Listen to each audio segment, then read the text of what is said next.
Sir ఒకప్పుడు ఊర్లో ఇప్పుడు పిచ్చుకలు కనిపించట్లేదండి. వాటి ఆవాసం పోయింది. మామూలుగా పక్షులు గూడు నిర్మించేది ఎప్పుడంటే గుడ్లు పెట్టే టైం వచ్చినప్పుడే గూడు నిర్మిస్తాయి.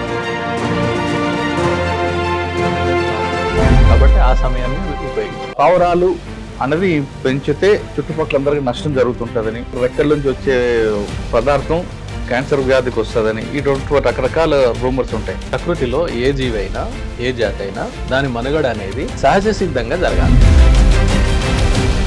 పెరగకపోవడం వల్ల తామర తుంపరగా వాటి యొక్క సంఖ్య ఉండాల్సిన దానికంటే ప్రకృతి సహజంగా కాకుండా మ్యానీఫోల్డ్ పెరిగిపోయింది. వీటి వలన ఏంటంటే వాటి యొక్క రెట్ట అంటే ఫీకల్ మ్యాటర్ ఏదైతే ఉందో ఒక సంవత్సరంలో ఒక్కొక్క పావురం నుండి కొన్ని కిలోలు అక్యుములేట్ అవుతుంది. రకరకాల బ్యాక్టీరియాకి వైరస్కి దాని నుండి అది గాలిలో కలిసి లేకపోతే ఇతర మార్గాల ద్వారా మనకు చేరి మన దేశంలో అంతరించిపోతున్న పక్షి జాతులు ఏమున్నాయి? గ్రేట్ ఇండియన్ బస్టర్డ్ బట్టమేక పక్షి, పాలపిట్ట అంటే దాని యొక్క సంఖ్య ఇప్పుడు 50% తగ్గింది.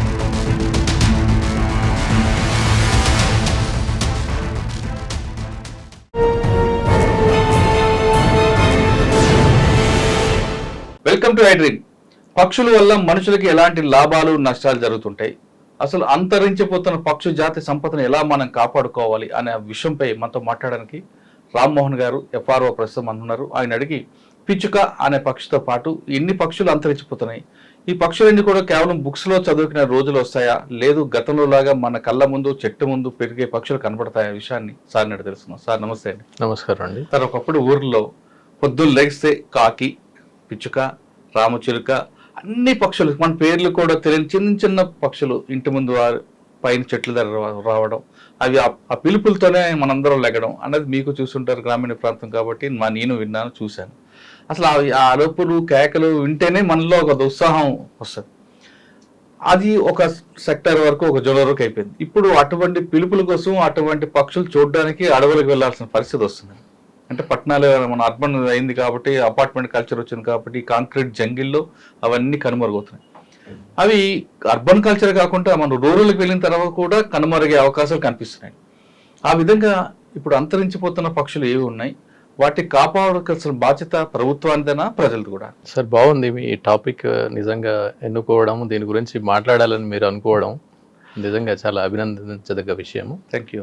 అయితే ముఖ్యంగా పక్షులు ఏంటంటే మీరు ఈ మధ్యలో అంతర్జాతీయ నివేదికలు వాటిని కనుక పరిశీలించినట్టయితే జీవ వైవిధ్యం పైన కొన్ని నివేదికలు వచ్చాయి. వాటిలలో వివిధ జీవజాతుల మనుగడ ఏ విధంగా ఉంది అనే దాని గురించి ఎప్పటికీ జరుగుతుంటాయి అన్నమాట. దాంట్లో ఇప్పుడు భూమిపైన ఎన్నో రకాల జీవులు ఉన్నాయి, మొక్కలు ఉన్నాయి, జంతువులు ఉన్నాయి. జంతువుల్లో కూడా చిన్న చిన్న ఇన్సెక్ట్స్ కంటికి కనిపించినటువంటివి దగ్గర నుంచి మొదలుపెట్టి పెద్ద పెద్ద తిమింగలాల వరకు ఉన్నాయి. అయితే మనం చూసే ఉంటాం ఇప్పుడు ఉభయచరాలు, పక్షులు, సరీసృపాలు, క్షీరదాలు ఇలా అన్నీ ఉన్నాయి. వీటన్నింటిలోకెల్లా ఎక్కువగా మనుగడ ప్రమాదంలో పడినటువంటి వాటిలలో పక్షులు ఉన్నాయి, ఉభయచరాలు ఉన్నాయి. రీసెంట్గా ఒకటి స్టేట్ ఆఫ్ ఇండియాస్ బర్డ్స్ అని ఒక రిపోర్ట్ వచ్చింది 2023లో. అది మొన్ననే ఈ మధ్యలో వచ్చింది, జస్ట్ ఒక 2-3 నెలల కింద దాన్ని విడుదల చేశారు. దాంట్లో ఏం చేశారంటే ఇండియాలో ఉన్నటువంటి పక్షులు సుమారు 1200 పైన ఉంటాయి. 1200 జాతులు నేను చెప్పేది. ప్రపంచంలో 11,000 జాతులు ఉంటాయి, 11,000 పైనే. మన ఇండియాకు వచ్చేసరికి అవి 12 నుంచి 1300 మధ్యలో ఉంటాయి.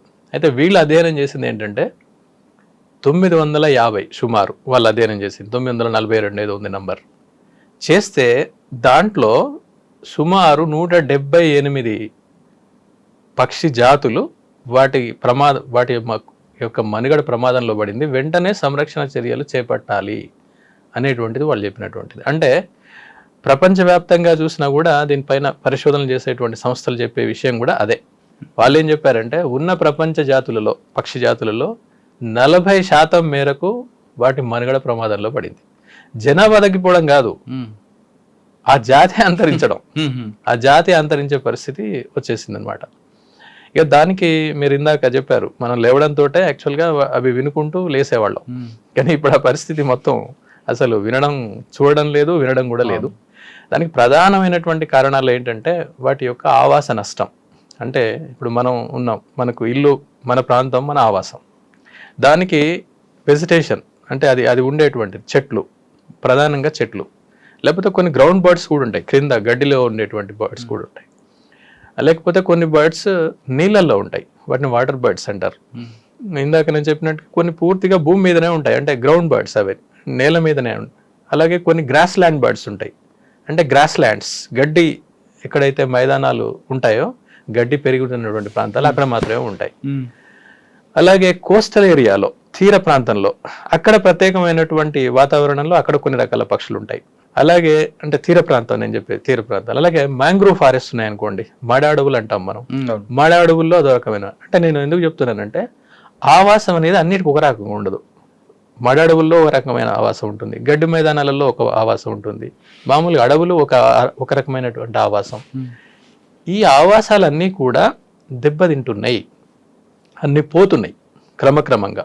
దానికి కారణం అర్బనైజేషన్ కావచ్చు, లేకపోతే రకరకాల అభివృద్ధి కార్యక్రమాల పేరుతోటి వాటిని మొత్తం నాశనం చేయడం కావచ్చు. సో వాటి ఫస్ట్ ప్రధానంగా ఆవాసం దెబ్బతినడం అనేది ప్రధానమైంది. రెండవది వేట, చంపేయడము, ఇలాంటివన్నీ చేస్తుంటారు. ఇంకా కొన్ని కారణాలు ఏంటంటే ఈ మధ్య వచ్చినటువంటి మార్పులు, పెస్టిసైడ్స్, ఇన్సెక్టిసైడ్స్, ఇలాంటివి. ఇప్పుడు మనం ఉదాహరణకి పక్షులన్నిటికీ ఒకే రకమైనటువంటి ఆహారపు అలవాట్లు ఉండవు. కొన్ని విత్తనాలు తింటాయి, కొన్ని పళ్ళు తింటాయి, కొన్ని ఇన్సెక్ట్స్ తింటాయి, కీటకాలు, పెస్ట్స్, ఇట్లాంటి వాటిని తింటాయి. కొన్ని చిన్న చిన్న బల్లులు, తొండలు, లేకపోతే ఎలుకలు, ఇలాంటి వాటిని పట్టుకొని తింటాయి. కొన్ని చేపలు తింటాయి. సో రకరకాల ఆహారపు అలవాట్లు ఉంటాయి వాళ్ళ జాతిని బట్టి, అది పెరిగినటువంటి ప్రాంతాన్ని బట్టి, అది అక్కడ ఉన్నట్టు అక్కడ క్రియేట్ అయ్యి అక్కడ ఉద్భవించింది అనమాట అది. కాబట్టి దానికి ఆ విధంగా ఏర్పడతాయి. నేను ఇందాక చెప్పిన దానికి దీనికి లింక్ ఏంటంటే అది కూడా వీటికి సమస్యగా మారిపోయింది. ఎలా అంటే ఫర్ ఎగ్జాంపుల్ పెస్టిసైడ్స్ మనం ఉపయోగిస్తున్నాం, ఇన్సెక్టిసైడ్ ఉపయోగిస్తుంటాం. వీటి ఆహారం ఏంటి? ఇన్సెక్ట్స్. వీటి ఆహారం పెస్ట్.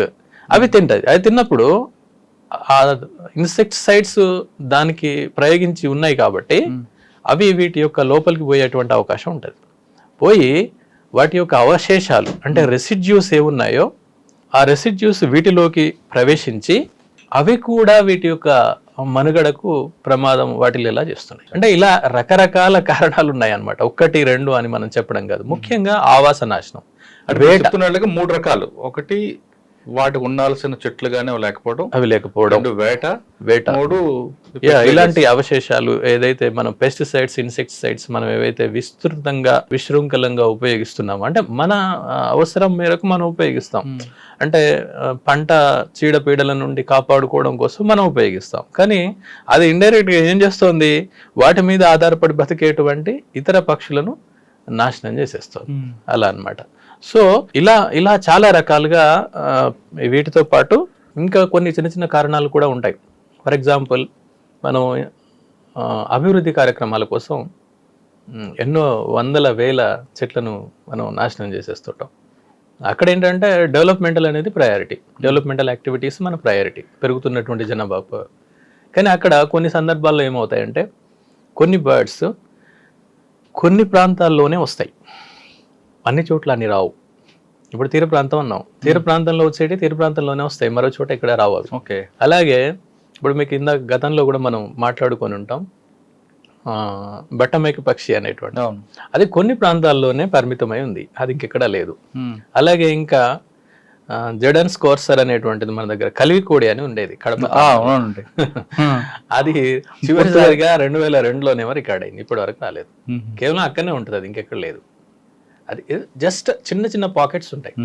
ఇట్లా ఉంటే వాటిని ఏమంటారంటే మన ఫారెస్ట్రీ పరిభాషలో దాన్ని ఎండమిక్ స్పీషీస్ అంటారు, ఎండమిసిటీ అంటారు. అంటే ఏం లేదు, ఒక ప్రాంతానికి పరిమితమై ఉండేటువంటిది, అది ఏదైనా కావచ్చు. ఓకే. అయితే కొన్ని మిగతా వాటికి దీనికి ఇక్కడ సమస్య ఏంటంటే ఇది కేవలం చిన్న ప్రాంతంలోనే ఉంది కాబట్టి, ఒక ప్రత్యేకమైనటువంటి ప్రాంతానికి పరిమితమైంది కాబట్టి ఏమన్నా అయిందనుకోండి మొత్తానికే జాతి అంతరిస్తుంది. అలా కాకుండా విస్తృతంగా వేరే ప్రాంతాల్లో వివిధ ప్రాంతాల్లో కనుక వ్యాపించి ఉంటే ఒక దగ్గర పోయినా ఇంకో దగ్గర మిగిలి ఉంటుంది. కరెక్ట్. అట్లా ఎండమిక్ స్పీషీస్ కూడా నాశనం అయ్యేటువంటి అవకాశం. సార్ మనం చిన్నప్పటి విషయంకి వస్తే పిచ్చుక, కాకి, పిచ్చుక, రామచిలుక ఇవన్నీ చిన్నప్పటి నుంచి మనం చూసాం. ఇప్పుడు పిచ్చుకలు కనిపించట్లేదు ఏంటండి? అవును అవును. ముఖ్యంగా ఏం లేదు సార్, దానికి కావాలి ఏంటంటే వాటి ఆవాసం పోయింది. ముఖ్యంగా ఏంటి చెట్లు ఇలాంటివన్నీ కూడా ఏం లేవు. అర్బన్ ఏరియాలే కదా, రూరల్ లో కూడా కనిపించట్లేదు ఇది. రూరల్ ఏరియాలో కూడా ఇప్పుడు మనం ఇదివరకు చిన్న చిన్న ఇళ్ళు, గుడిసెలు, థ్యాచ్డ్ హౌసెస్, గడ్డితోటి ఉన్నటువంటి ఇళ్ళు, పెంకుటిళ్ళు ఇలాంటివి ఉండేవి. వాటికి ఉండడానికి, ఆ గూడు పెట్టడానికి కావాల్సినటువంటి స్పేస్ ఉండేది. ఇప్పుడు there is no space for it. పిచ్చుకలు ఎన్ని రకాలండి? మామూలుగా మన దగ్గర ఉండేది ఒకటే రకం. మన దగ్గర పిచ్చుక గూడులు ఉండేవి, చెట్లకో ఇళ్ళకో కనిపిస్తుండేవి. వాటిలలో వచ్చి అది నెస్ట్ బిల్డింగ్ చేసేటి. అయితే ఎప్పుడైనా పక్షులు ఎప్పుడు కూడా ఏం చేస్తాయంటే, మామూలుగా పక్షులు అవి గూడు నిర్మించేది ఎప్పుడంటే గుడ్లు పెట్టే టైం వచ్చినప్పుడే గూడు నిర్మిస్తాయి, అంతే. గూడు తర్వాత ఇక అది గుడ్లు పెట్టి పిల్లలు వచ్చేసిన తర్వాత అది అబాండన్ చేసేస్తుంది, అవసరం లేదు కదా జస్ట్ అప్పటి వరకే. అది కూడా ఏంటంటే ఈ వర్షాకాలం ఈ టైం ఒకటి దాని కోయిన్సిడెన్స్ ఉంటుంది. ఎప్పుడైతే దానికి ఆహారం సమృద్ధిగా దొరుకుతుందో అప్పుడు అది గుడ్లు పెట్టి పిల్లల్ని చేస్తుంది. మామూలు సమయంలో చేయవు అవి, ఎందుకంటే కావాల్సినటువంటి ప్రోటీన్స్ అవన్నీ కూడా పిల్లల్ని పెంచడానికి కావాల్సినటువంటివి అన్నీ లభిస్తాయి కాబట్టి ఆ సమయాన్ని అవి ఉపయోగించుకుంటాయి. సార్ పిచ్చుక గూడు ఎలా కడుతుంటదండి? ఆ నైజం అంత చక్కగా ఆర్ట్ ఉంటదంటే అసలు దాన్ని మనం న్యాచురల్ ఇన్స్టింక్ట్స్ సార్, అవన్నీ కూడా సహజాతాలు. ఇక మీరు అదన్నారు కదా, ఇంకా మీరు ఈ పక్షి బాయా వీవర్ బర్డ్ అని ఉంటుందండి, వీవర్ బర్డ్, దాన్ని గిజిగాడు అంటాం. గిజిగాడు అనే పక్షి ఉంటుంది కదా, మీరు పెద్దగా ఇంత పొడుగ్గా వ్యాపించి పొడుగ్గా ఇట్లా అల్లి మొత్తం అల్లికతోటి ఇలా ఉంటుంది చూసారా? అవును. ఎక్కడెక్కడ తాటి చెట్లకు, ఈత చెట్లకు, లేకపోతే బావులలో ఇక్కడ పెట్టిద్ది అది. సో అల్లిద్ది అది మొత్తం అల్లిద్ది అది. దాని కొన్ని నెలల టైం తీసుకుంటుంది అనమాట, కొన్ని వారాల నుండి నెలలు తీసుకొని మొత్తం అల్లిద్ది అది. అల్లిన తర్వాత దాంట్లో అది వేరే మగపక్షి చేస్తుంది ఆ పని. ఆడపక్షిని మళ్ళీ వచ్చిన తర్వాత అప్పుడు అవి జత కట్టి అవి గుడ్లు పెట్టి పిల్లల్ని అంటాయి. అవి ఎలా చేస్తాయి అంటే ఎంత బాగుంటుంది అంటే, అది వేరే శత్రువుల నుండి అంటే పాములు ఇంకా ఎట్సెట్రా ఉంటాయి కదా, వాటికి అందకుండా ఉండడం కోసం అందుకని అది ప్రత్యేకంగా దూరంగా ఉన్నటువంటి ప్లేసెస్ని ఎంచుకొని చేస్తాయి అన్నమాట. ఇప్పుడు మీరు బావిలో చూడండి, బావి లోపలికి కొన్ని చెట్ల యొక్క కొమ్మలు ఇట్లా వాలి ఉంటాయి, దానికి పెడుతుంది అది. సో ఎవరు రాకుండా అలా అవేంటంటే వాటికి ఇన్స్టింక్ట్స్, సహజాతాలు అంటాం కదా. పిచ్చుక ఆడపిచ్చుకు పెడుతుందా, మగ పిచ్చుకు పెడుతుందా ఇది అల్లికంతని? అంటే ఇక దాంట్లో అంత పర్టికులర్గా ఏం లేదు, చేస్తాయి, రెండు చేస్తూనే ఉంటాయి, రెండు చేస్తాయి. కానీ ఈ బాయా వీవర్ బర్డ్ లో మాత్రం మగపక్షి చేస్తుంది, ఓన్లీ మగపక్షి చేస్తుంది. అయితే వీటిపైన చాలా ఎక్కువగా పరిశోధన జరగాల్సిన అవసరం ఉందండి. అసలు యాక్చువల్గా చాలా తక్కువ మనకు తెలిసినటువంటిది, ఎస్పెషల్లీ ఇండియాలో. ఇతర మన దేశంలో అంతరించిపోతున్న పక్షి జాతులు ఏమున్నాయి? మనం ఇందాక చెప్పుకున్నట్టుగా ముఖ్యంగా ఇప్పుడు గ్రేట్ ఇండియన్ బస్టర్డ్ ఇదివరకు మనం మాట్లాడాం, బట్టమేక పక్షి. అట్లనే జడన్ స్కోర్సర్ అని అది కూడా చెప్పుకున్నాం, ఏది కల్వికోడి అనేటువంటిది.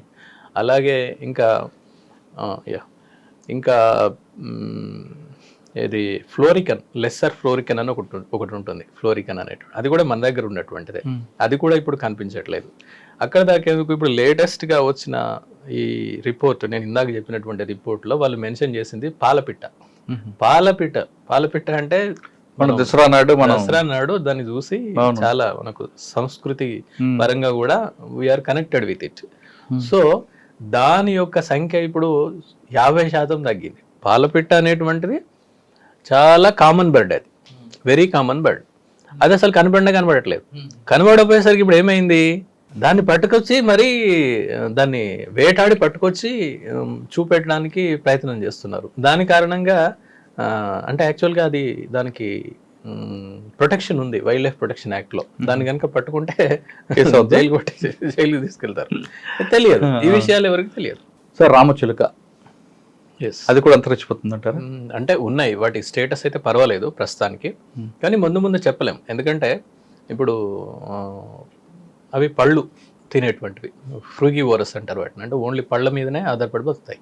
అందులో మన దగ్గర మామూలుగా ఉన్నటువంటివన్నీ కూడా 3-4 రకాలు ఉంటాయి. ఒకటి మీరు చెప్పిన రామచిలుక, అలెగ్జాండర్ అండ్ ప్యారకీట్ అంటారు దాన్ని, ప్యారకీట్స్. మ్మ్. ప్యారెట్స్ కాదు ఇవి. ప్యారెట్ అని మనం లూజ్ గా చెప్పేస్తాం కానీ ప్యారెట్ కాదు. మ్మ్. ప్యారెట్ అంటే పెద్దగా ఉంటది, మ్మ్. అదొకటి. అంటే దాని అవయవ నిర్మాణంలో తేడాలు ఉంటాయి అన్నమాట, అచ్చా. దాని శరీర నిర్మాణంలో. ఇంకొకటి రోజ్ రింగ్డ్ ప్యారకీట్ అని ఒకటి ఉంటుంది. అంటే దానికి ఇక్కడ రింగ్ లాగా ఉంటుంది, రోజ్ కలర్ లో ఉంటుంది, అందుకని రోజ్ రింగ్డ్ ప్యారకీట్ అంటారు దాన్ని. మ్మ్. ఇంకొకటి ప్లమ్ హెడెడ్ ప్యారకీట్ అని ఉంటుంది. ప్లమ్ హెడెడ్ అంటే దాని యొక్క తల ఎరుపు రంగులో ఉంటుంది. ప్లమ్ అంటే పండు, మ్మ్. రేగు పండు లాంటిది, ఎరుపు రంగులో ఉంటుంది. మ్మ్. ఇవి 3 వేరు జాతులు, వేరు జాతులు. అది వేరే ఇది వేరే ఇది వేరే. కానీ 3 మాట్లాడతాయా? మాట్లాడడం రామచిలుక ఒకటి అది మిమిక్ చేస్తుంది, మాట్లాడడం అని కాదు. మ్మ్. ఏంటి, కాపీ, అచ్చా. మిమిక్రీ. ఆ, మిమిక్రీ అంటే ఏంటి, మనం చెప్పింది చెప్పిందే మళ్ళీ చెప్పడం. ఆ. అలా దానికి ట్రైనింగ్ ఇస్తే మ్మ్. కొన్ని అవకాశం ఉంటుంది అనమాట, అంతే. సరే, ఇంకా పావురాలు. పావురాలు అనేది పెంచితే ఆ చుట్టుపక్కల అందరికి నష్టం జరుగుతుంటదని, పావురాలు రెక్కల నుంచి వచ్చే పదార్థం క్యాన్సర్ వ్యాధికి వస్తుందని, ఇటువంటి రకరకాల రూమర్స్ ఉంటాయి. వాస్తవం అంటారా? సార్ అదేంటంటే ఇప్పుడు యాక్చువల్గా ఈ పావురాలు అనేటువంటి ఎక్కడి నుంచి వచ్చినాయంటే, మనకు అడవులలో కూడా పావురాలు ఉంటాయి, రాక్ పీజియన్స్ అని ఉంటాయి. అవేంటంటే రాళ్ల మధ్యలో సొరికలు ఉంటాయి, చూసిన సొరిక అంటుంది, సందులు, ఆ సందులలో ఉంటాయి. అవి వైల్డ్, అవి అంటే వన్యజాతులు అవి పూర్తిగా. అలాగే ఇంకొక 2-3 రకాల పావురాలు ఉన్నాయి. ఒకటి ఏంటంటే ఇంపీరియల్ పీజియన్ అని ఒకటి, పీజియన్ ఇంగ్లీష్లో పేరు పీజియన్, తెలుగు పేరు పావురం. ఇంకొకటి ఎల్లో ఫూటెడ్ గ్రీన్ పీజియన్ ఒకటి ఉంటుంది. అంటే దాని పాదాలు ఎల్లో కలర్లో ఉంటాయి. సింపుల్, ఇంగ్లీష్లో సింపుల్గానే ఉంటాయి పదాలన్నీ కూడా. అంటే తెలుగులో కూడా వీటికి పేర్లు ఉన్నాయి, అన్నీ లేవని కాదు. కానీ ప్రాబ్లం ఏంటంటే తెలుగులో ఒక దగ్గర ఒక పేరు పెడతారు, ఇంకో ప్రాంతానికి పోగానే పేరు మారిపోతుంది, వాళ్ళు వేరే పేరుస్తారు. సో దానివల్ల కొంచెం కన్ఫ్యూజన్ వస్తుంది. కాబట్టి ఇంగ్లీష్ లో అది సింపుల్, అది ఎక్కడికి పోయినా అదే పేరు ఉంటుంది. కాబట్టి ఆ పేరును మనం చెప్పడం కానీ లేకపోతే మనం మాట్లాడుకోవడం కానీ సౌకర్యవంతంగా ఉంటుంది, అంతే. ఇంకా వేరే ఏం లేదు ఇక్కడ. పావురాలు నష్టం జరుగుతాయి అంటే అయితే ఇక్కడ ఏంటంటే ఈ ఇందాక నేను చెప్పిన రాక్ పీజియన్ ఏది ఉందో ఆ రాక్ పీజియన్ యొక్క డిసెండెంట్స్ అన్నట్టు ఇవన్నీ మన దగ్గర ఉన్నటువంటివి, వీటిని మనం పెంచుతున్నాం. ఈ పెంచడం వల్ల ఇప్పుడు ఇక్కడ సమస్య ఏంటంటే, సరే ఏదైనా కూడా ప్రకృతిలో ఏ జీవైనా ఏ జాతి అయినా దాని మనుగడ అనేది సహజ సిద్ధంగా జరగాలి. ఓకే, సహజ సిద్ధంగా అంటే దాంట్లో అవి పెరగడం కానీ, అది పుట్టడం కానీ, పెరగడం కానీ, చనిపోవడం కానీ ఇలాంటి జరగాలి. కానీ ఇక్కడికి వచ్చేసరికి పావురాల విషయంలో ఏమైందంటే, మనం వాటిని ప్రత్యేకంగా చూసి వాటిని మనం పెంచడము, వాటికి ఆహారం అందించడం ఇలా చేస్తున్నాం. అలాగే దానికి నేచురల్ ప్రిడేటర్ లేకుండా పోయింది. అంటే ఇప్పుడు ఏ జాతి అయినా కూడా ఇంకొక జాతి దానిని చంపి తినడమో, దాని యొక్క జనాభాని రెగ్యులేట్ చేయడం ఇలా జరుగుతుంటది. ఇక్కడికి వచ్చేసరికి ఇది లేదు. ఒకటి మనం ఆహారం ఇస్తున్నాము, దానికి కష్టపడే అవకాశం లేదు, కష్టపడాల్సిన అవసరం లేదు, అది దాని యొక్క సంఖ్య విపరీతంగా పెరిగిపోతుంది. రెండవది, దానికి నేచురల్ ప్రెడేటర్ లేదు. ఇప్పుడు వేరే ఏదైనా ఉన్నాయనుకోండి, కోళ్ళు ఉన్నాయనుకోండి, పిల్లులు పట్టుకొని తింటాయి. అడవిలో ఉన్నాయనుకోండి, జింక ఉందనుకోండి, పులియో లేకపోతే కుక్కలో చిరుతపులో ఏదో పట్టుకొని తినేస్తుంది. ఆటోమేటిక్గా సహజంగా వాటి యొక్క జనాభాలో నియంత్రణ జరుగుతుంది. ఇక్కడ జరగట్లేదు. జరగకపోవడం వల్ల తామరతంపరగా వాటి యొక్క సంఖ్య ఉండాల్సిన దానికంటే సహజమైనటువంటి ప్రకృతి సహజంగా కాకుండా మేనీఫోల్డ్ పెరిగిపోయింది. పావురాలు మరి గద్దను చూసి పరిగెడతాయి కదా, పారిపోతుంటాయి కదా. కానీ గద్దలు ఎన్ని ఉన్నాయి? చాలా తక్కువ ఉన్నాయి, చాలా అంటే చాలా తక్కువ ఉన్నాయి. కానీ వీటి పెరిగేటువంటి రేటు దాన్ని నియంత్రించేటువంటి రేటుకి మధ్యలో అసలు పొంతన లేకుండా పోయింది. అంటే పావురాలు పెంచితే నష్టం జరుగుతుంది. అయితే సరే, ఇప్పుడు నేను అక్కడికి వస్తాను. ఇప్పుడు దీనిపైన కొన్ని రిపోర్ట్స్ కూడా ఉన్నాయి, మీరు కూడా చెక్ చేసుకోవచ్చు, ఎవరైనా చెక్ చేసుకోవచ్చు. వీటి వలన ఏంటంటే, మీరు ఇందాక అన్నారు కదా, వాటి యొక్క రెట్ట అంటే ఫీకల్ మ్యాటర్ ఏదైతే ఉందో అది ఒక సంవత్సరంలో ఒక్కొక్క పావురం నుండి కొన్ని కిలోలు అక్యుములేట్ అవుతుంది. ఓకే, అది అలాగే ఇప్పుడు మన కాంక్రీట్ ఇళ్ళు కదా, ఇవన్నీ కూడా ఎక్కడో అన్ని చోట్ల పెట్టేస్తుంటాయి. అవి దాన్ని మనం కొన్ని చోట్ల మనం శుభ్రం చేయడానికి కూడా వీలు కాదు, కొన్ని మనం సాధ్యం కాదు మనకి. అవి రకరకాల బ్యాక్టీరియాకి, వైరస్కి, లేకపోతే ఇంకా మైక్రోబ్స్కి అవి పెరగడానికి ఆస్కారం కల్పిస్తాయి. పెరగడం వలన అది అక్కడ చుట్టుపక్కల ఉన్నటువంటి ప్రాంతం అంతా పొల్యూట్ అయ్యే ఛాన్స్ ఉంటుంది. దాని నుండి అది గాలిలో కలిసి లేకపోతే ఇతర మార్గాల ద్వారా మనకు చేరి కొన్ని ఈ శ్వాసకోశ సంబంధమైన సమస్యలు అయితే వస్తున్నాయి. క్యాన్సర్ లాంటిది కాదు, కానీ శ్వాసకోశ సమస్యలు వస్తున్నాయి, వచ్చాయి, అది నిర్ధారణ కూడా అయిందనమాట. స్కిన్ ఎలర్జీ కూడా వస్తుందంటారు వాస్తవం అంటే? ఎస్, అయి ఉండొచ్చు. కానీ ఈ ఉబ్బసం లేకపోతే వీటికి సంబంధించి ప్రాబ్లం అయితే వస్తుంది. బ్రీత్ సంబంధించి మాత్రం కొన్ని ఇష్యూస్ వచ్చాయి దాని వల్ల. కానీ మరి వాటిని పెంచకుండా ఏం చేయాలండి అసలు?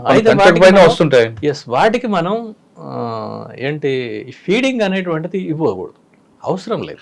ఫీడింగ్ ఇవ్వకపోయినా వచ్చి ఉంటాయి. ఆ కిటికీలను చూడగానే కొంతమంది ఆడవాళ్ళు అయ్యో పాపం అని దానికి పెడతారు. పాపం ఏం లేదు అక్కడ. అదేంటంటే నేచురల్ గా బతకాలి. అది నేచురల్ గా. ఇప్పుడు ఫర్ ఎగ్జాంపుల్ కోతుల విషయమే అనుకోండి.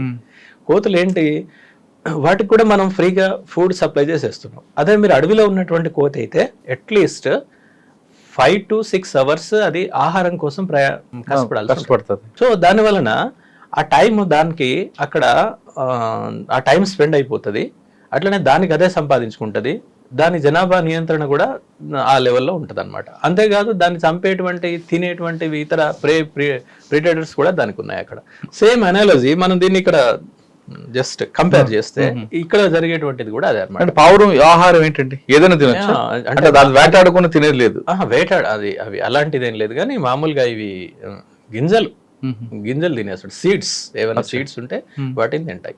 అంటే చాలా సీడ్స్ తినేటువంటి, ఇప్పుడు పిచ్చుక ఉందనుకోండి, అవి కూడా సీడ్స్ ఎక్కువగా తినేటువంటివే. కొన్ని ఆమ్నివోరస్ కూడా ఉంటాయి, కొన్ని జాతులు. అండ్ ఆమ్నివోరస్ అంటే అన్ని తినేస్తాయి, అన్ని రకాలు. కానీ కొంతమంది పావురాలని అదే పనిగా పెంచుతుంటారు. అంటే మనకేంటంటే కొన్ని మానవ పరిణామ క్రమంలో కొన్ని జాతులను మనం డొమెస్టికేట్ చేసుకున్నాం కదా, మచ్చిక చేసుకున్నాం. మచ్చిక చేసుకున్నటువంటి వాటిలో గుర్రము, కుక్క, ఆవులు, గేదెలు, పావురాలు కూడా వచ్చేసినాయి. పావురాలు ఇది వరకు మనం మెసెంజర్స్ కూడా ఉపయోగించేవాళ్ళం, వార్తలు తీసుకెళ్ళడం అదంతా చేసేది కరెక్టే అదంతా. కానీ అప్పుడున్నటువంటి జనాభా ఇప్పుడు పోల్చినప్పుడు చూసినప్పుడు మాత్రం దీని వలన చాలా సమస్యలు వస్తున్నాయి. అంతేకాదు కొన్ని అప్పుడప్పుడు యాక్సిడెంట్స్ కూడా అవుతున్నాయి వీటి వల్ల. ఒకేసారి టక్న రావడం, ఆ పోయేటువంటి స్పీడింగ్ వెహికల్ అది కింద పడి. వాటిని నిర్మూలించాలంటే ఏం చేయాలంటే? నిర్మూలన ఏం లేదు సార్. ఇప్పుడు మనం వాటికి అనవసరంగా ఫీడింగ్ అనేటువంటిది బంద్ పెడితే ఆటోమేటిక్గా వాటి జనాభా కంట్రోల్కి వచ్చేస్తుంది, అంతే. ఇక వాటిని ప్రత్యేకంగా మళ్ళీ మనం ఇప్పుడు కోతుల్ని ఎట్లా అనంటే, కోతులకు కొన్ని రకాల ఉన్నాయి, ఇది కుటుంబ నియంత్రణ ఆపరేషన్లు వాటికి కూడా చేస్తున్నారు.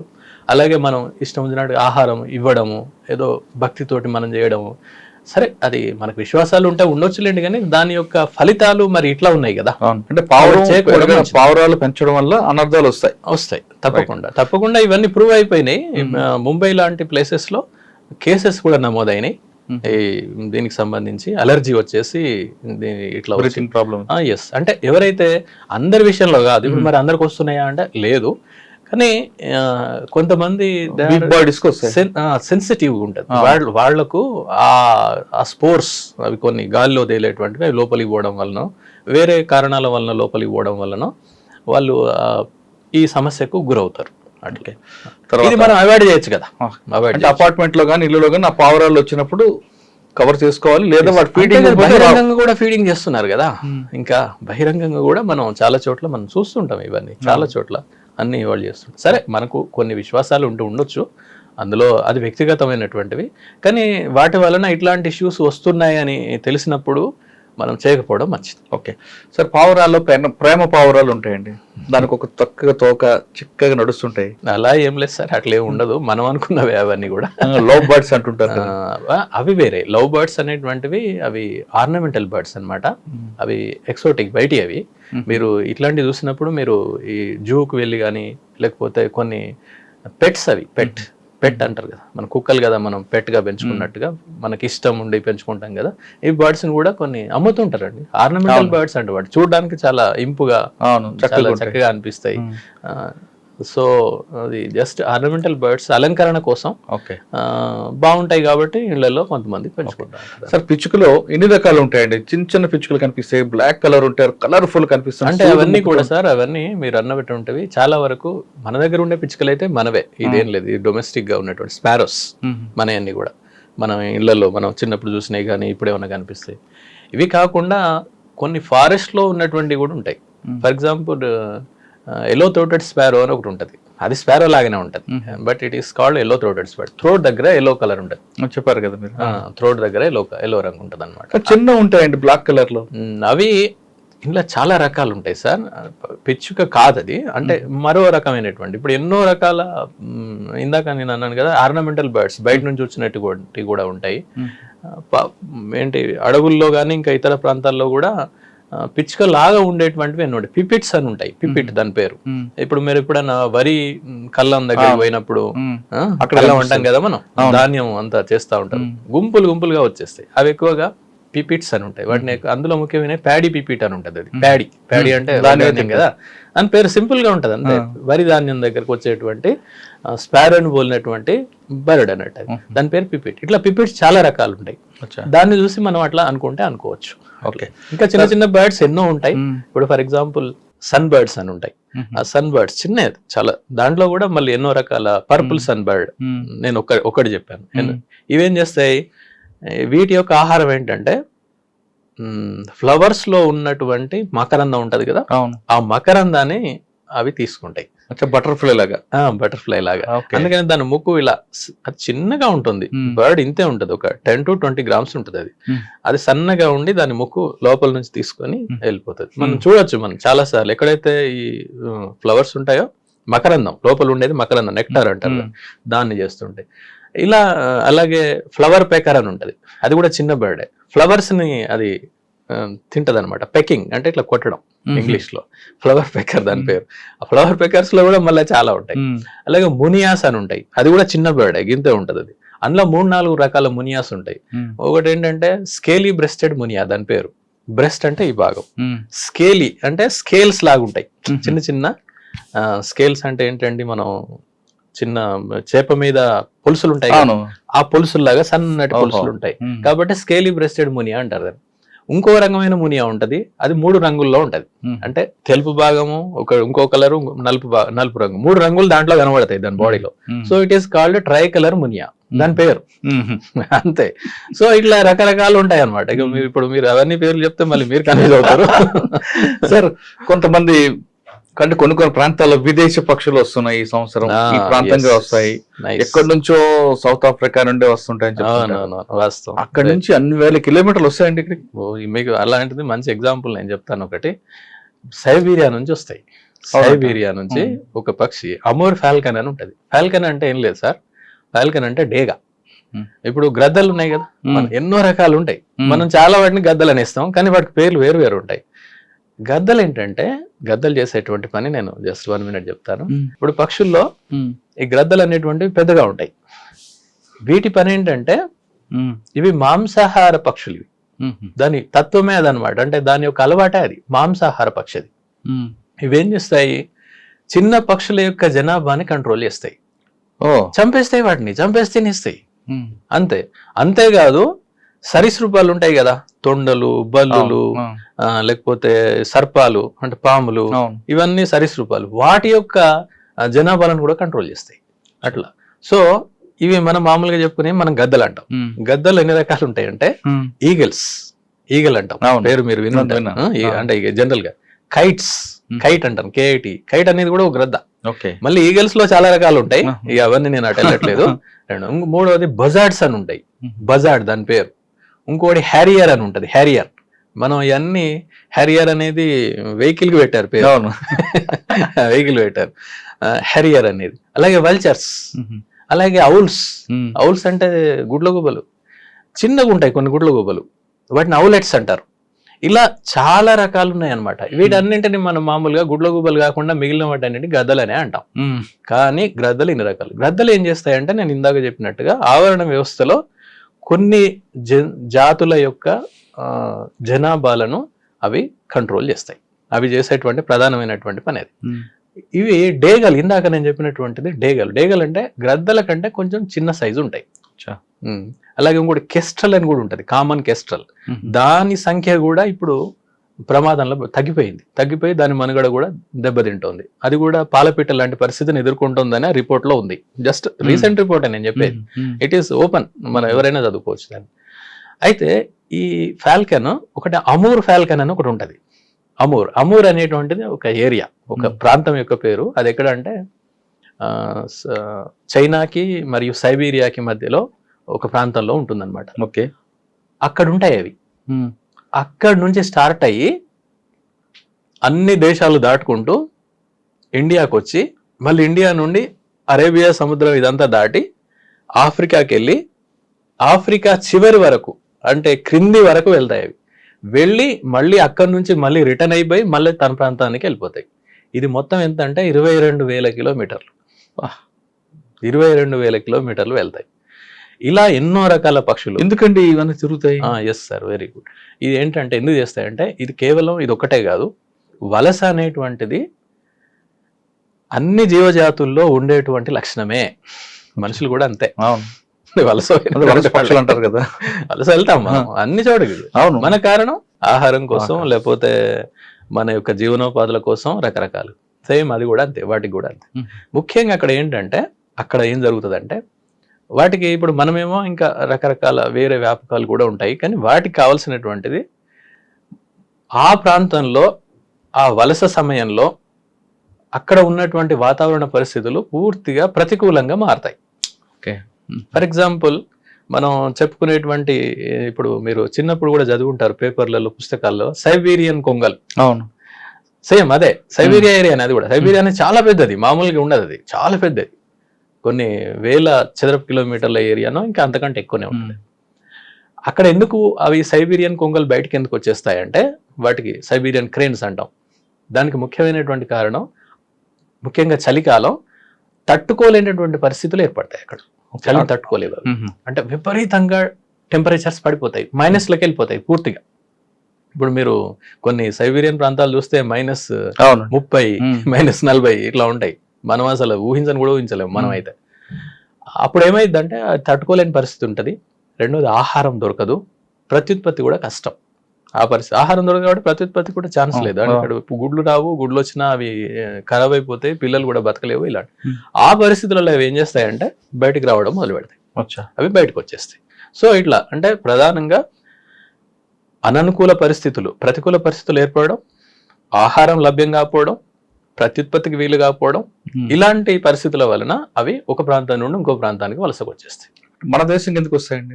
అన్ని ప్రాంతాలకు వెళ్తాయి సార్, మన ప్రాంతానికి కూడా వచ్చేస్తాయి. అయితే ఇక్కడ ఏంటంటే మన దగ్గరికి రావడానికి కొన్ని కారణాలు ఉన్నాయి, బలమైనటువంటి కారణాలు. ఫర్ ఎగ్జాంపుల్ అమూర్ ఫాల్కన్ విషయంలోనే చూద్దాం. అమూర్ ఫాల్కన్ ఏంటంటే ఫస్ట్ నార్త్ ఈస్ట్కి వస్తాయి అవి. నార్త్ ఈస్ట్ మయన్మార్ అవి దాటిన తర్వాత వచ్చేది అదే కదా, అక్కడికి వస్తాయి. వచ్చి అక్కడ నాగాలాండ్, మణిపూర్ ఈ ప్రాంతంలో అవి నెల 15 రోజులు ఉంటాయి అక్కడ. అంటే ఎప్పుడైనా వలస వెళ్ళేటప్పుడు ఇది కొన్ని వేల కిలోమీటర్లు కాబట్టి మధ్యలో ఆగాల్సి బ్రేక్ చేస్తుందా? తప్పదు. ఎందుకంటే కంటిన్యూస్ జర్నీ అనేటువంటిది చాలా వెక్స్డ్, అది చాలా విసిగి మొత్తం మనం అలసిపోతాం, పక్షులు అలసిపోతాయి, చాలా కష్టమైనటువంటిది. దానికి కూడా అవి ముందు ప్రిపేర్ అవుతాయి, వాటి యొక్క క్రొవ్వు నిల్వల్ని పెంచుకుంటాయి, బాడీలో పెంచుకొని వస్తుంటాయి. సో ఎంత చేసినా కూడా కొంతకాలం తర్వాత ఆ ఫ్యాటిక్ వచ్చేస్తుంది కదా, దానికి అలసట వచ్చేస్తుంది. కాబట్టి కొంత సెగదీరాలి. ఇంకో కారణం ఏంటంటే మధ్యలో మళ్ళీ ఆహారాన్ని తీసుకొని మళ్ళీ అది రీవైటలైజ్ కావాలి, రీఎనర్జైజేషన్ అనమాట. మళ్ళా ఈ ముఖ్యంగా ఈ నార్త్ ఈస్ట్ లో రావడానికి కారణం ఏంటంటే అక్కడ ప్రత్యేకమైనటువంటి కొన్ని రకాల ఇన్సెక్ట్స్ ఉంటాయి అక్కడ, చెదల్ లాంటివి, అవి వాటికి ఆహారం అది. ఇక్కడ ఏంటంటే పక్షులు వివిధ ప్రాంతాల్లో ఉండడానికి కారణం ఏంటంటే అక్కడ దొరికేటువంటి ప్రత్యేకమైన ఆహారానికి అవి అలవాటు పడి ఉంటాయి, బయాలజికల్ గా, జైవికంగా. సో అక్కడనే ఉంటాయి అవి, అంతే, అక్కడ మాత్రమే వాటికి దొరుకుతుంది, అవి తింటాయి, అంటే ఆ ప్రాంతంలోనే పరిమితమై ఉంటాయి అన్నట్టు. సో ఈ వలస విషయంలో మాత్రం అవి అక్కడికి వచ్చేసి అక్కడ నెల 15 రోజులు అవుతాయి. అవును, తర్వాత మళ్ళీ మన ఇతర రాష్ట్రాల గుండా సముద్రం మీద నుంచి, అరేబియా నుంచి దాటి ఆఫ్రికాకి వెళ్ళిపోతాయి. మన స్టేట్ కూడా వస్తాయి కదా, తెలంగాణ అక్కడ దాకా ఎందుకు, నేను మీకు గతంలో చెప్పాను కదా, బెజ్జూర్ ప్రాంతంలో నేను పనిచేశాను. బెజ్జూర్ ప్రాంతంలో మేము రికార్డ్ చేశాం, అమూర్ ఫాల్కన్ ఫోటో తీశారు. ఇక్కడ కూడా మనకి అమీన్పూర్ చెరువు దగ్గరకు వస్తాయి కదండి. అమీన్ అంటే కొన్ని ఇవి రాకపోవచ్చు సార్, వేరే వలస పక్షులు వస్తాయి, వలస పక్షులు వచ్చి ఉండొచ్చు ఇంకా వేరే ప్రాంతాల నుండి కూడా, ఇప్పుడు చైనా హిమాలయాలకు అవతల. అంతేకాదు దేశంలో కూడా వలసలు ఉంటాయి. ఉదాహరణకి హిమాలయాల ప్రాంతంలో విపరీతమైన పరిస్థితులు ఏర్పడ్డాయి అనుకోండి, వాతావరణ పరిస్థితులు, వాటిని తట్టుకోవడం కోసం అవి దక్షిణాదికి వస్తాయి. వచ్చిన తర్వాత మళ్ళీ వెళ్ళిపోతాయి. సార్ ఒక్కసారి ఒక పక్షి బయలుదేరి చెప్పినట్లుగా ఎన్ని స్టార్ట్ అవుతాయండి, అంటే 100, 200 ఉండొచ్చు, అట్లా ఫ్లాక్స్ ఉంటాయి, ఫ్లాక్ అంటారు దాన్ని, లేక 1-2 కూడా ఉండొచ్చు.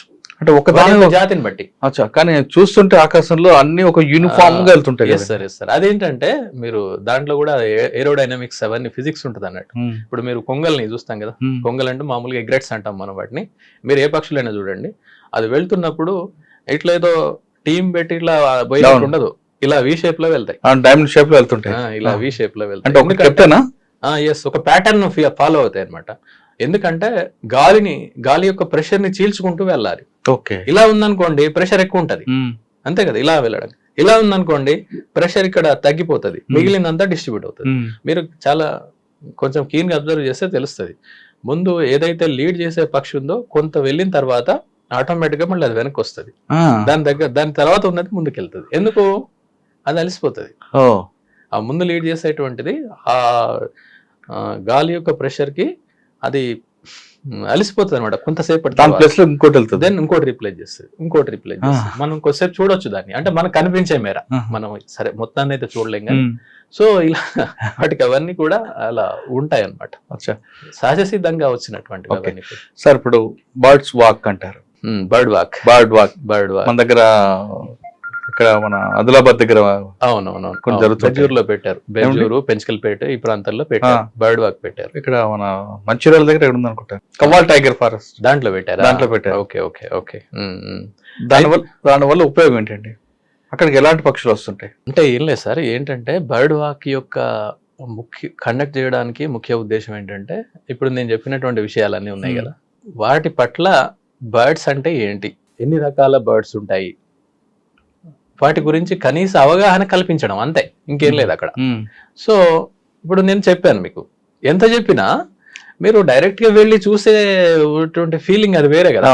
డైరెక్ట్ గా ఒక పక్షిని, ఇప్పుడు ఫర్ ఎగ్జాంపుల్ అది వుడ్ పెక్కర్ అనేది ఒకటి ఉంది, వుడ్ పెక్కర్ ఇట్లా వడ్రంగి పిట్ట అంటారు. ఆ వడ్రంగి పిట్ట ఇలా చెట్టుకుంటూ పైకి వెళ్తూ ఉంటది.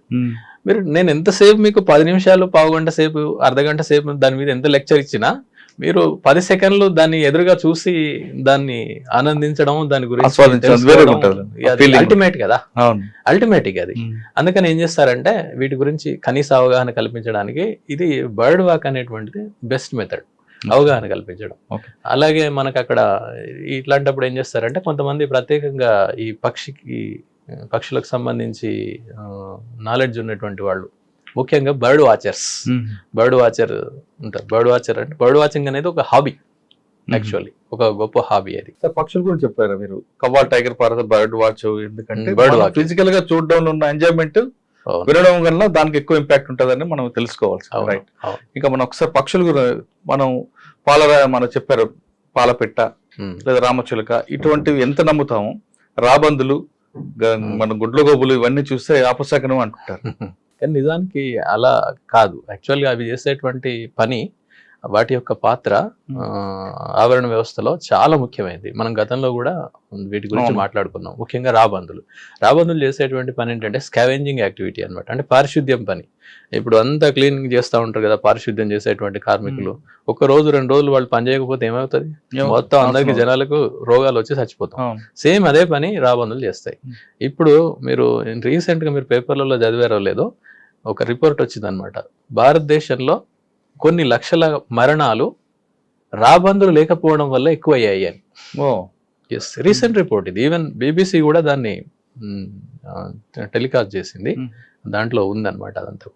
ఎందుకు జరిగింది అంటే, ఇది ఇప్పుడు ఒకప్పుడు పశువులు, జంతువులు ఏవైనా చనిపోయినా వెంటనే రాబందులు వెళ్ళి మొత్తం క్లీన్ చేసేటి. కానీ ఇప్పుడు ఆ పరిస్థితి లేదు. పడిపోవడం వల్ల ఏమవుతుంది, అది మురిగిపోయి అక్కడ ఉన్నటువంటి నేల, నీళ్లు, గాలి అంతా కలుషితం అయిపోతుంది. ఆ కలుషితమైనప్పుడు అక్కడ పెరిగినటువంటి సూక్ష్మక్రిములు, బ్యాక్టీరియా, వైరస్ అవన్నీ ఇతర జంతువులకు, ఇతర జీవులకు, ముఖ్యంగా మనుషులకు కూడా వ్యాపించి మనకు రకరకాల వ్యాధులు వస్తున్నాయి. రైట్. అవి కనుక పారిశుద్ధ్య పని సరిగ్గా చేస్తుంటే, అవి ఉంటే, రాబందులు కనుక ఉంటే, వాటి సంఖ్య సమృద్ధిగా ఉంటే అదంతా క్లీన్ చేస్తే ఇక్కడ సూక్ష్మజీవులు పెరిగే ఛాన్సే లేదు అక్కడ. ఓకే, అంతటి గొప్ప పని అవి చేస్తున్నాయి. కానీ ఏంటంటే మనం జనరల్ గా ఎవడన్నా చెడ్డ పని చేసేటువంటి వాడిని రాబందులతో పోల్చడం అవి చేస్తాం. కానీ రాబందులు ఏం చేస్తాయంటే నిజానికి చనిపోయినటువంటి వాటిని తింటాయి, బ్రతికున్న వాటిని తినవు. సరే, ఇంకొక పక్షి ఉందండి రాబందులకు, మనం గుడ్ల గొప్ప కన్నా కీచ్ పెట్ట అంటారు. కీచమని పొద్దున్న సౌండ్ చేసుకెళ్తుంది. ఆ కీచిపిట్ట వచ్చిందంటే ఆ సౌండ్ వింటే ఇంట్లో ఏదో అశుభం జరుగుతుందని కొంతమంది నమ్మకం. కీచుపిట్ట అనేది మరి దాన్ని ఎలా ఉపయోగించారు మరి నాకు ఐడియా లేదు దాని గురించి. ముఖ్యంగా ఇవి గుడ్లగూబలు అన్నారు కదా మీరు, వాటి గురించి నేను చెప్తాను. గుడ్లగూబలు అనేటువంటివి ఏంటంటే కొంతమంది భయపడతారు కదా వాడిని చూడగానే, భయపడతారు. ఇళ్ళలో ఉందంటే గుడ్లగూబ ఇంట్లో వచ్చిందంటే ఇంట్లో వెళ్ళిపోవాలి అని వెళ్ళిపోతుంటారు. ఇలాంటివి అసలు వాటికి సంబంధం లేదు. అయితే విషయం ఏంటంటే ఇక్కడ గుడ్లగూబలు ఇలాంటివన్నీ కూడా నిశాచర జీవులు. అవి రాత్రిపూట తిరుగుతాయి, పొద్దున్నదాకా తిరగవు. ఎందుకంటే వాటి యొక్క శరీర నిర్మాణము రాత్రిపూట తిరగడానికి అనువుగా ఉంటది అనమాట. కొన్ని రకాల పక్షులు రాత్రిపూటనే తిరుగుతాయి, అందులో గుడ్లగూబలు ప్రధానమైనటువంటి. గుడ్లగూబలు చేసేటువంటి పని ఎంత గొప్పదంటే, గుడ్లగూబలు ఈ పెస్ట్స్ అంటే ముఖ్యంగా ఎలుకలు, మనం చుంచెలుకలు, చిన్న చిన్న చిట్టెలుకలు, ఇలాంటి వాటిని మొత్తం తినేస్తాయి. అవి రోజు వాటిని మొత్తం చేసేస్తూ ఉంటాయి. అందుకని దాన్ని ఈవెన్ ఏది కొన్ని పాములు ఉంటాయి, ఫర్ ఎగ్జాంపుల్ జరిగొడ్డుని ర్యాట్ స్నేక్ అంటారు. ఓకే, దాన్ని రైతు మిత్రుడు అంటారు. గుడ్లగూబల్ని కూడా రైతు మిత్రుడు అనొచ్చు అంటారు. తినేస్తాయి అనమాట అవన్నీ కూడా. అంటే ఎలుకల్ని మొత్తం తినేస్తుంటాయి. అంటే ఏదైతే పెస్ట్ గా మారిపోయిందో వాటి యొక్క జనాభాని కంట్రోల్ చేస్తుంటాయి. ఒకవేళ చేయలేదనుకోండి దాని నష్టం అయిపోద్ది. అంటే గుడ్లగూబ కానీ రాబందం కానీ మనుషులకి మంచి చేసేటువంటివి ఇవన్నీ కూడా. అవి ఆ లెక్కన చూస్తే సంవత్సరంలో ఒక్కొక్క గుడ్లగూబ కొన్ని వందల ఎలుకల్ని తినేస్తాయి. సో అట్లా మనం అది రాత్రిపూట వచ్చిందంటే అదే తిరగడమే రాత్రిపూట తిరిగింది కదా. రాత్రిపూట వచ్చిందంటే కొంతమంది పిల్లలు భయపెట్టడానికి చెప్తుంటారు గుడ్లగూబ ఉంది అని. అంటే సరే, అది ఏ కాంటెక్స్ట్ లో ఏ సందర్భంలో ఎలా వచ్చాయో తెలియదు కానీ ఆవరణ వ్యవస్థ పరంగా వాటిని చూసినప్పుడు అవి చాలా ముఖ్యమైనటువంటి పక్షి జాతులు దాంట్లో ఆవరణ వ్యవస్థలు. సో ఇదన్నమాట. అయితే ఇక్కడ ఇంకొకటి నేను ముఖ్యంగా ఇవి ఏంటంటే ఈ పక్షులు చేసేటువంటి ప్రధానమైనటువంటి ఆవరణ వ్యవస్థలు చేసేటువంటి పనులు ఏంటంటే, ఒకటి ఈ రకరకాల ఇన్సెక్ట్స్, పురుగులు, కీటకాలు, వీటి యొక్క జనాభాల్ని కంట్రోల్ చేస్తాయి. అవి మొత్తం చాలా వరకు తినేస్తుంటాయి. మనం వాటిని నిజంగా ఇన్సెక్టిసైడ్స్, పెస్టిసైడ్స్ వేసి మనం చేయడం చాలా కష్టం. పక్షులే వాటిని తీసేయడం దాన్ని ఏమంటారంటే బయాలజికల్ కంట్రోల్ అంటారు, జీవ నియంత్రణ అన్నట్టు. అదంతా కూడా అవి చేసేటువంటి పని. దాన్ని కనుక లెక్క కడితే మనం కొన్ని వందల వేల కోట్లలోకి వెళ్తుంది మనం దాన్ని అట్లా చేస్తే. అంటే ఆవరణ వ్యవస్థ పరంగా సేవల్ని కనుక చూస్తే. అంతేకాదు అవి ఇంకా ఏమేం చేస్తుంటాయి అనంటే, అవి పక్షులు ఇంకా వేరే వాటికి ఆహారం కూడా. కొన్ని రకాల సరీసృపాలకి, లేకపోతే ఇందాక నేను చెప్పినటువంటి ఇతర పెద్ద పక్షులకి, ఇట్లాంటి వాటికి ఆహారంగా కూడా ఉంటాయి అన్నమాట. సో ఆవరణ వ్యవస్థలో అవి పక్షులు అనేటువంటివి చాలా ప్రధానం. ఈవెన్ పక్షులను చూడడానికి పర్యాటక టూరిస్టులు కూడా వస్తారు. కొన్ని పక్షులను చూడడానికే వెళ్తారు. ఇప్పుడు మీరు పక్షుల పేరు మీదుగా కూడా కొన్ని శాంక్చరీస్ ఉన్నాయి, కొన్ని ప్రత్యేకమైనటువంటి ప్రదేశాలని. అక్కడ అవి మాత్రమే ఉంటాయి అన్నమాట. వాటిని చూడడానికి ఈవెన్ దేశంలో వివిధ ప్రాంతాల నుంచి కూడా అక్కడికి వస్తారు. అంటే వాటి పేరు మీదుగా అక్కడ పర్యాటకం అభివృద్ధి అయి అక్కడ ఉన్నటువంటి, ఫర్ ఎగ్జాంపుల్ భరత్పూర్, రాజస్థాన్ లో భరత్పూర్ అనేది బర్డ్ శాంక్చరీ. బర్డ్ శాంక్చరీ అట్లా చాలా బర్డ్స్ ఎక్కడ రాజస్థాన్ లో ఉంటుంది. అక్కడ దాకా మన ఇక్కడ నేలపట్టు, ఆంధ్రాలో నేలపట్టు శాంక్చరీ, అది కూడా అంతే. వలస పక్షులు వస్తాయండి అక్కడికి, పెలికాన్స్ వస్తాయి, ఇలా వస్తుంటాయి. ఈ వచ్చినటువంటివి అక్కడక్కడ కొన్ని ప్రాంతాల్లో చాలా ముఖ్యమైనటువంటివి. వలస వచ్చినప్పుడు వాటికి ఏంటంటే, అవి ఎక్కడైతే ఏ ప్రాంతం గుండా అయితే వెళ్తున్నాయో ఆ ప్రాంతాన్ని సురక్షితంగా ఉంచాల్సినటువంటి బాధ్యత అక్కడ ఉన్నటువంటి వాళ్ళది. అలాగే ఎక్కడైతే విడిది చేస్తాయో అవి ఆ ప్రాంతాన్ని కూడా ప్రొటెక్షన్ ఇవ్వాలన్నమాట, వాటికి ఏం కాకుండా. మళ్ళీ కొంతకాలం ఉండి మళ్ళీ వెళ్ళిపోతాయి. కానీ గతంతో పోలిస్తే ఇప్పుడు కొంచెం ప్రజల్లో కూడా అవగాహన వచ్చింది.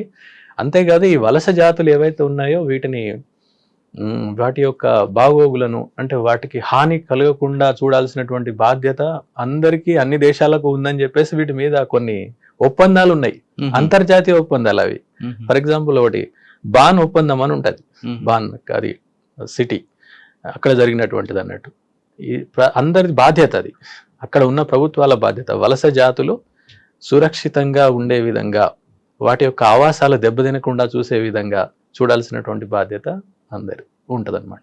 నాట్ ఓన్లీ పక్షులు, నాట్ ఓన్లీ బర్డ్స్, ఈవెన్ ఇతర జంతువులు ఏవైనా కూడా అన్నిటికీ. దీనికి ఒక పెద్ద కన్వెన్షన్ ఆన్ మైగ్రేటరీ స్పీషీస్ అని ఒక ఒప్పందం ఉంది.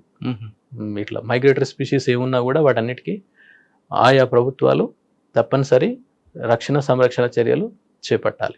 ప్రపంచంలో ఉన్నటువంటి ఇది 138 దేశాలు దానిపైన సంతకం చేశాయి. ఓకే. సో ఇవన్నీ తెలియాలి, అంటే జనాన్ని కొంచెం తెలిస్తే, కొంచెం అవగాహన ఉంటే అవును, తప్పకుండా వాటి యొక్క పాత్రను అప్రిషియేట్ చేస్తారు. తప్పకుండా మనం కొన్ని చేయొచ్చు. ఎస్పెషల్లీ కొన్ని చెట్లను పెంచడము ఇలాంటివి చేస్తే వాటి ఆవాసం పునరుద్ధరణ జరుగుతుంది. ఓన్లీ ప్రభుత్వాలే కాకుండా మనం కూడా అందరం చేస్తే బాగుంటుంది. ఆవరణ వ్యవస్థ సమతూకంలో ఉండి మనకు కూడా మంచి జరిగే అవకాశం ఉంటుంది. పక్షులు కాపాడడం అన్నది కేవలం ప్రభుత్వాలే కాదు, ప్రజలు కూడా చేయాలంటున్నారు రామ్మోహన్ గారు. ఎక్కడైతే పక్షులు చక్కగా ఉండి కిలకిల్లాడితే ఆ ప్రాంతం సురక్షితంగా ఉంటుంది, అక్కడ ఉన్న ప్రజలు కూడా ఆరోగ్యంగా ఉంటారంటూ చెప్తున్నారు. ఇది రామ్మోహన్ గారితో ఎక్సలెంట్ ఇంటర్వ్యూ. వచ్చే వారం మరో కేసుతో మళ్ళీ కలుద్దాం. అంతవరకు నమస్తే. Thank you sir. నమస్తే.